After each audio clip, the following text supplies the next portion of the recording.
Fala pessoal, bora lá para mais um vídeo. Hoje vamos falar sobre se é possível achar sentido sem Deus. Falaremos então sobre o sentido da vida e qual é o papel de Deus nesse sentido da vida humana. Falaremos então a partir do dilema do ateísmo de Sartre, respondendo essa pergunta. Antes de entrar no assunto aqui do vídeo, um pedido especial para vocês curtirem esse vídeo, para vocês se inscreverem aqui no canal, porque isso é muito importante aqui para o canal, e também para vocês comentarem aqui nos comentários: filosofar é preciso. Então peço isso para vocês, porque isso me ajuda muito. Então me ajudem aí com o Filosofar é Preciso nos comentários e não se esqueçam também de se inscrever aqui no canal.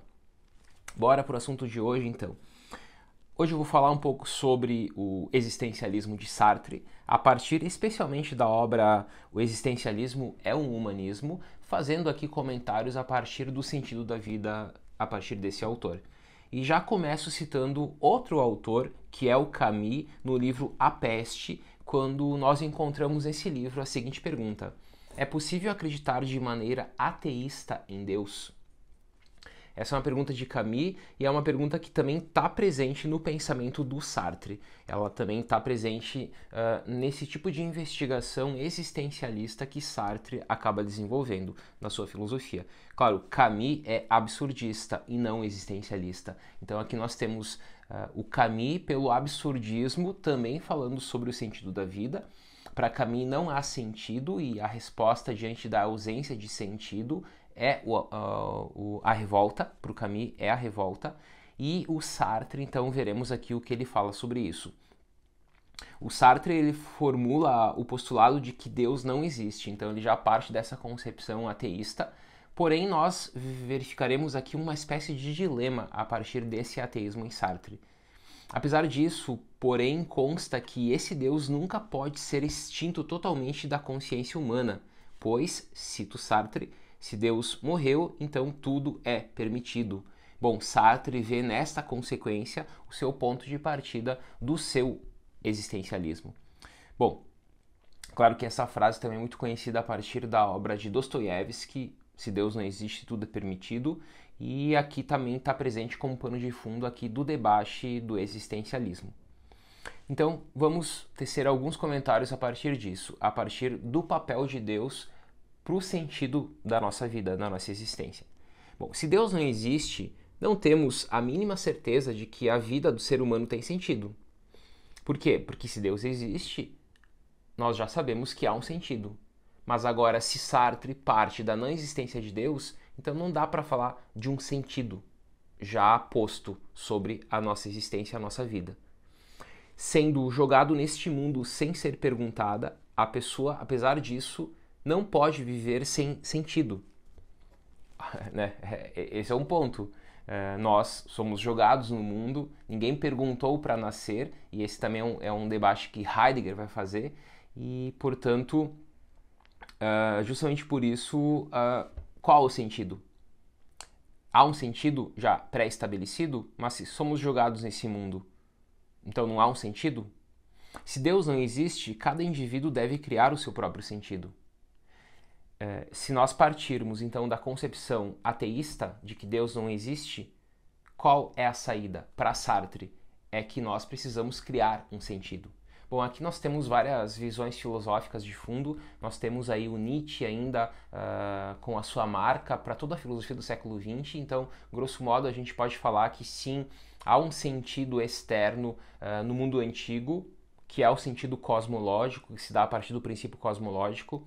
Há um sentido externo também no mundo medieval, que se dá a partir do princípio teológico. Se no mundo antigo era o cosmo, no mundo medieval é Deus, que dá esse sentido para a existência humana.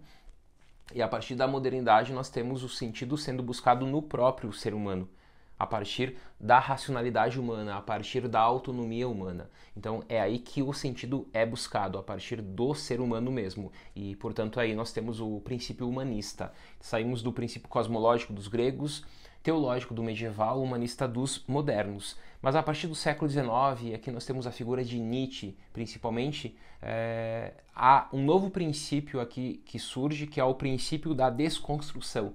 Por quê? Porque estes sentidos, o cosmo, Deus ou o próprio ser humano, acaba sendo desconstruído. E Nietzsche propõe aí como uma saída dessa desconstrução o niilismo ativo. Então essa é a saída do Nietzsche. O que é niilismo ativo? É quando eu mesmo vou derrubar o niilismo, seja ele o negativo, o reativo ou o passivo, e crio pelo niilismo ativo o meu sentido. O niilista ativo, então, é aquele que cria o sentido da vida. Ele mesmo vai criar o sentido. E não vai buscar esse sentido fora, em Deus, no mundo, em algo que o ser humano construiu, por exemplo, a ciência. É ele que vai criar o sentido por ele mesmo. Então, nós temos o niilismo ativo aí em Nietzsche, e depois no século XX nós temos também, já citei aqui, o Camus, que vai ir pela via da revolta. Então, o Sísifo, não tem sentido algum a existência do Sísifo, que rola a pedra para o topo do monte e ela volta para a base, para a base do monte, e esse é o trabalho infinito do Sísifo. Qual o sentido da existência dele? Não tem sentido. Então, é a revolta diante da ausência de sentido, e pela revolta eu consigo ser feliz, segundo Camus. E o Sartre? Bom, para o Sartre nós temos aqui o existencialismo, e segundo o existencialismo, por sermos condenados à liberdade, por termos que sempre escolher, nós precisamos criar esse sentido. Então, a gente é condenado a criar o sentido. Nós mesmos devemos criar esse sentido. Então, é nesse tópico que eu estou mencionando aqui nesse vídeo. Continua aqui no material. Por outro lado, a pessoa vê-se rodeada por mil determinantes e circunstâncias. Apesar de ser condenada à liberdade, ela está rodeada por determinantes, ela está rodeada por circunstâncias. E como diria Ortega y Gasset, eu sou eu e minha circunstância. Então a circunstância também me define. Sartre as denomina de o em si. O mundo é denominado dessa forma para Sartre. Os determinantes, as circunstâncias, como o em si. É a realidade concreta da vida, os objetos que contornam e sufocam o homem, tudo aquilo que não é consciência e dentro do qual a pessoa está condenada a viver, que é o mundo. Toda essa realidade vai progressivamente impedindo ao homem a tomada de decisões realmente livres. Na medida em que a pessoa se torna consciente deste fato, ela sente náusea. E aqui mais um termo central do Sartre, que se dá a partir da náusea, outra obra, um romance do Sartre, onde o sujeito sente náusea diante do mundo, diante do em si do mundo. Por quê? Porque o mundo é opaco. Eu sou livre e tenho que escolher o tempo todo. E percebendo que há pessoas que não vivem essa liberdade, portanto estão vivendo a má fé. A má fé é quando eu escolho sempre jogar as minhas escolhas para o mundo. Não sou eu que escolho, mas é por causa do mundo que eu escolho dessa forma.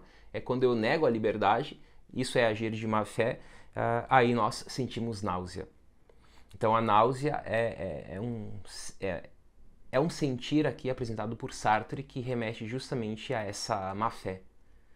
Bom, na concepção de Sartre, a liberdade do homem e a existência de Deus se excluem mutuamente. Por quê? Porque se Deus existe, o homem já tem um sentido dado a prioristicamente. Ele já tem um sentido na sua vida. Mas se Deus existe, então há um sentido. Logo, não há uma liberdade total. Por quê? Porque o ser humano vai seguir esse sentido a partir de Deus. Mas ao negar a existência de Deus, então nós elevamos o papel da liberdade. Então aqui o Sartre põe esses dois polos, Deus e liberdade. Se há Deus, a liberdade ela não é nesse sentido que Sartre está apresentando.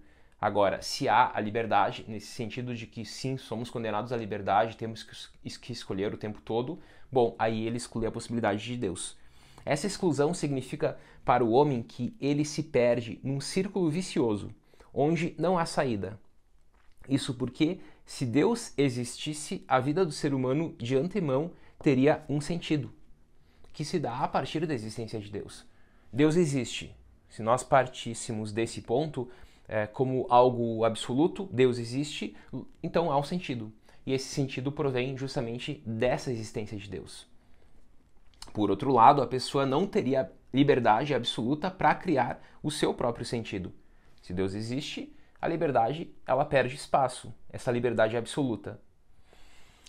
Para que ela tenha essa liberdade, Sartre postula que Deus não pode existir. Então, para salvar essa liberdade absoluta, Deus não pode existir segundo o existencialismo dele.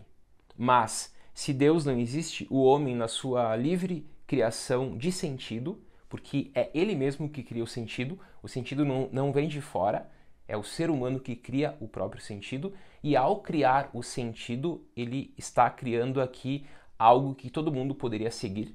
E aqui está o lema da ética de Sartre. O lema da ética de Sartre é que quando eu escolho, essa escolha ela tende a ser universal. Lembra até Kant, o imperativo categórico aqui, mas não tem relação, é outro debate. Mas no momento que eu estou escolhendo, é como se eu dissesse que todo mundo poderia escolher da mesma forma. E aí está, então, o sentido da ética de Sartre. Retomando aqui, se Deus não existe, o homem, na sua livre criação de sentido, acaba se confrontando com a impossibilidade de achar aquilo que daria a ele um último sentido. É a consciência dessa contradição que provoca no ser humano atitudes de desespero e de náusea. Então nós temos aqui esse choque e saber disso, saber dessa liberdade absoluta, saber que eu estou condenado a escolher o tempo todo, isso acaba gerando então essa atitude de desespero e náusea. Agindo numa liberdade absoluta e não limitada por nenhum Deus, é o homem a única instância a definir aquilo que ele é. Não há nada fora do próprio ser humano que define aquilo que ele é. É somente o homem que define aquilo que ele é. Então, ele é a última instância a definir o seu ser. Por isso, o seu ser provém da existência e das escolhas perante essa existência. Daí, a existência precede a essência. Então, eu existo e a partir das escolhas eu me torno aquilo que serei. Então, não há um essencialismo posto aqui no existencialismo de Sartre. Ele está aqui criticando esse essencialismo. Não há uma essência pré-definida, estabelecida por meio de um sentido dado por Deus, por exemplo. E aquilo que é só se define pelo existir desse homem. O ser é definido pelo existir, por isso a existência precede a essência. Aqui cito um trecho agora do Existencialismo é um Humanismo, texto esse do Sartre que é fundamental para entender o pensamento dele, quando ele diz: o homem é primeiro um projeto que se vê subjetivamente. Nada existe antes desse projeto. E o homem será primeiro aquilo que haverá projetado ser. Se realmente a existência precede a essência, então o homem é responsável por aquilo que ele é. Concluindo, então, o homem encontra nesse projetar o seu próprio sentido. E é nisso também que consiste a sua responsabilidade. Então, termos chaves aqui deste vídeo são esses. O homem é um ser de projeto e nesse projetar ele encontra o sentido e ele constrói esse sentido. E é ele que constrói o sentido. Ele não busca esse sentido externamente, em Deus, por exemplo, ou no mundo, mas é ele mesmo que vai construir esse sentido. E justamente nesse ponto dele ser o proponente do sentido diante do projetar é que está a sua responsabilidade. Por quê? Porque por ser condenado à liberdade, ele é responsável por suas escolhas o tempo todo. E essa responsabilidade pesa. Seria bem mais fácil se nós tivéssemos um passo a passo já pré-definido. Como devemos viver. Por não termos, nós escolhemos. E esse momento de escolha, diante dessa liberdade absoluta, gera justamente a angústia da existência. Daí a náusea, daí o desespero, por exemplo.